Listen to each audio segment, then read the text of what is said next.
एक और उदाहरण देना चाहता हूं। ये हिटलर का जो उल्टा स्वास्तिक था, इसको उल्टा स्वास्तिक करके ही हमको बताया गया ना। क्यों? ताकि उसको हिंदू संस्कृति के साथ कनेक्ट करना है और उसको एक निगेटिव एंगल में पोर्ट्रे करना है। जबकि जर्मन भाषा में उसको क्या कहा गया? हैंस क्रूज, तो लटकता हुआ क्रॉस। अब बताइए, लटकता हुआ क्रॉस ये एग्जैक्टली जर्मन भाषा में कहा जा रहा है, क्रॉस से कनेक्शन नहीं होने देना है, क्योंकि उसमें क्रॉस के साथ संबंध बन रहा है। उसको कहना है कि उल्टा स्वास्तिक था, फिर इनका उनसे कनेक्शन था, फिर आरएसएस से कनेक्शन था, वगैरह वगैरह। इस प्रकार का एक प्रचार बनाकर हमारे माइंड्स में बनाने का प्रयास किया जाता है। तो इसलिए हमें यह भी समझने की आवश्यकता है। और सिर्फ दो बातें और कहना चाहता हूं। वास्तविकता में आप जानते क्या हो रहा है? पीड़ा इस बात की हो रही है कि स्वतंत्रता आई थी 47 में। अगर हम 75 वर्ष को 25-25 वर्ष के 3 कालखंडों में देखें तो पहले 25 साल 1947 टू 1972 स्वतंत्रता थी, लोकतंत्र वास्तविक नहीं था, सरकार नहीं बदलती थी, सिर्फ चुनाव होते थे। 72 से 97 अगले 25 वर्ष अब सरकारें बदलने का दौर शुरू हुआ। कभी कोई सरकार, कभी दूसरी सरकार आती थी, लोकतंत्र भी परिपक्व हुआ। और जब वो दूसरा कालखंड समाप्त हुआ, 97 का एंड आते आते, मतलब 98 की शुरुआत मान लीजिए, केंद्र में अटल जी के नेतृत्व में हमारी सरकार बनी। यानी वो विचारधारा जो पूर्णतः भारतीय स्व से संबंधित थी, उसको पहला मौका मिला उभरने का। और अगला 25 वर्ष 97 से 2022, इसमें आपने देखा कि वो विचारधारा पुष्ट होते होते, प्रखरता के साथ बढ़ते बढ़ते आज एब्सोल्यूट पावर के साथ आकर, पूर्ण बहुमत के साथ आकर केंद्र में स्थापित हो गई।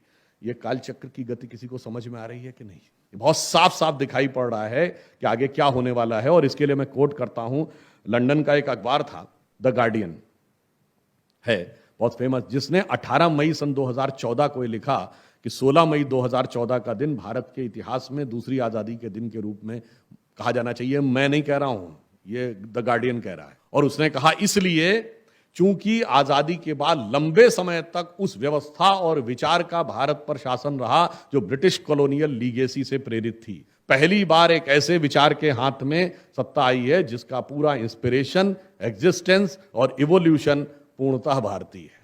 इसलिए स्वतंत्रता के इस अमृत काल में हमें यह समझने की जरूरत है। और छोटे छोटे कई ऐसे तत्व हैं जो कई बार हमारे दिमाग में भर दिए जाते हैं। उन दो तत्वों को बता के विषय को समाप्त करता हूं। जैसे कल कृष्ण जन्माष्टमी थी, तो कहते हैं कि साहब भगवान कृष्ण के तो इतने हजार गोपियां थी। कहा जाता है, मैं एक बार छात्र जीवन में था तो हम लोगों की डिबेट थी।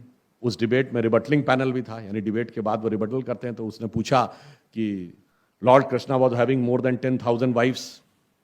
मैंने कहा नो, ही वॉज हैविंग 16,108। तो उसने कहा yes yes what ever the figure was. मैंने कहा the figure is very important. 16,108 का अर्थ क्या है? देखिए, भगवान कृष्ण का अर्थ क्या है? भगवान कृष्ण उस हमारी मनः स्थिति के प्रतीक हैं। जब भगवान लीला करते हैं तो आपकी आध्यात्मिक चेतना का के विकास का एक संकेत देते हैं। जब आप ध्यान लगाते हैं तो आपकी आंखों के सामने क्या होता है? ब्लैक होता है ना। फिर जब आप ध्यान में गहरे उतरते हैं तो आपका मन धीरे धीरे सेटल हो जाता है। फिर और गहरे उतरते हैं, अनेक प्रकार की प्रवृत्तियों से मंथन करके मन एक नए रूप में उभर के सामने आता है। वो क्या है? आपका मन एक दूध है, संसार एक पानी है। दूध और पानी को मिला दीजिए, सारा दूध पानी में मिलकर बह जाएगा। परंतु यदि दूध को स्थिर कर लेंगे तो क्या बन जाएगा? दही। फिर उसको मंथन कर लेंगे तब बनेगा मक्खन या नवनीत। अब मक्खन को पानी में डाल दीजिए, नहीं मिलेगा। इसीलिए भगवान कृष्ण निष्काम कर्म के प्रतीक हैं और मक्खन उनको सर्वाधिक प्रिय है। और 16,108 का क्या अर्थ है? 16,108 वेदों में ऋचाओं की संख्या है। और जब ये कहा जाता है 16,108 गोपियां भगवान कृष्ण के साथ एक साथ रास करती हैं, उसका अर्थ हुआ कि यदि आप किसी एक ऋचा को आधार मानकर ध्यानस्थ अवस्था में जाने का प्रयास करेंगे तो उसी अलौकिक ब्रह्मानंद की अनुभूति होगी जो किसी दूसरे व्यक्ति को दूसरी ऋचा के माध्यम से हो रही होगी। यह उसका अर्थ है। अन्यथा 9 वर्ष की आयु में। और जब आप गोपिका वर्ड क्यों है, कभी इस पे भी ध्यान दिया?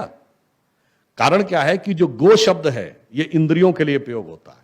और बल्कि आपको मजेदार बात बताएं, जो अंग्रेजी का गो शब्द है ना, जिसका अर्थ होता है जाना, वो मूलतः संस्कृत से आया है। हमारे तमाम धर्म ग्रंथों में लिखा गो गोचर लग जहां मन जाई तो जानो माया भरमाई। ग्रह गोचर वर्ड यूज किया जाता है।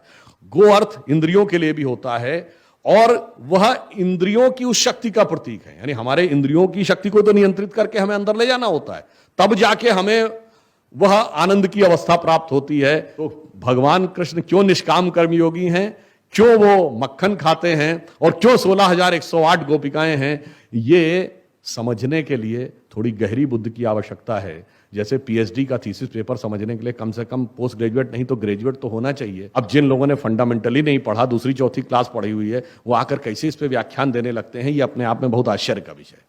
दूसरा उदाहरण आप देखिए, महाराष्ट्र में हम सब गणपति की पूजा करते हैं, तो यहां अष्टविनायक हैं, तो कभी आपने सोचा कि विनायक 8 ही क्यों हैं, 7 या 9 क्यों नहीं है?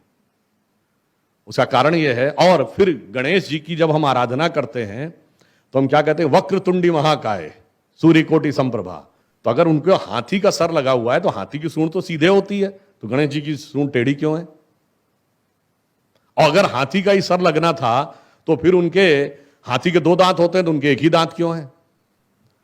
और यदि एक ही दांत होना था तो एक ही दांत रहता, दूसरा दांत तोड़ के हाथ में क्यों लिया हुआ है? एक दंत दयावंत 4 भुजाधारी, क्यों भाई? और फिर हाथी का सर है, मनुष्य का शरीर और चूहे की सवारी है। यह अपने आप में कुछ विचित्र नहीं लगता है? ऐसा नहीं है। यह भी एक गंभीर चेतना की गहरी अवस्था में हम किस प्रकार से उभर सकते हैं, उसका प्रतीक है। भगवान गणेश मनुष्य का शरीर और हाथी का सूंड इसलिए है कि हाथी की वह सूंड कुंडलिनी की शक्ति का प्रतीक है। और जब हमें ईश्वर को प्राप्त करना है तो हमारी जो शक्ति है, जब आप ध्यान लगाते हैं तो हमेशा डाउनवर्ड आपका ट्रेंड जाता है माइंड का, कभी ऊपर की तरफ नहीं जाता है। जब हम अपनी आंतरिक चेतना की शक्ति को डाउनवर्ड से अपवर्ड करेंगे तब यात्रा शुरू होगी। इसलिए सदैव उनकी सूंड ऊपर की तरफ। अब हाथी का ही सर क्यों लिया गया है? क्योंकि हाथी के मस्तक में गजमुक्ता होती है, वो ब्रह्मरंध्र का प्रतीक है।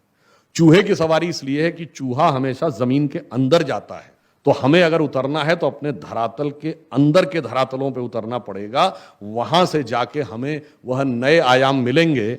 और 8 विनायक क्यों हैं? क्योंकि 8 सिद्धियां होती हैं, अणिमा, गरिमा, महिमा, लघिमा, प्राप्त, प्रकाम में ईश्वत्व, वशित्व। तो जो जो आप कुंडली का एक एक चक्र भेदन करते जाएंगे, एक एक सिद्धि प्राप्त होती जाएगी। और फिर एक दांत क्यों है? मूलाधार, स्वाधिष्ठान, अनाहत और आज्ञा चक्र के बाद की यात्रा अब द्वैत से नहीं हो सकती। यानी अब ईश्वर और संसार दोनों में एक साथ मन लगाकर यात्रा नहीं हो सकती। अब एक के साथ संबंध तोड़ना पड़ेगा। अब संसार से संबंध तोड़ेंगे तो अगली यात्रा उसके बाद होगी। इसलिए 2 दांत की बजाय 1 दांत है और 1 दांत भी टूटा हुआ है।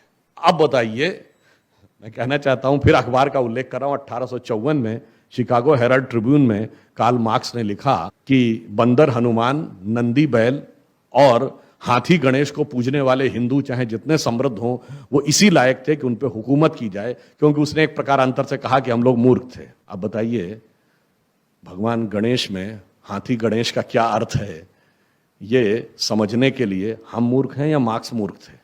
मगर हमारे दिमागों में इस प्रकार की बातें भरी गई कि जैसे हमारे देवी देवता, हमारी संस्कृति, हमारा विचार वो इतना गहरा है, वो इतना डेप्थ है कि जैसे कोई पीएचडी के बारे में टिप्पणी करने लगे नर्सरी केजी का बच्चा। वह परिस्थिति उत्पन्न की गई। इस मानसिकता से हमें बाहर आना है।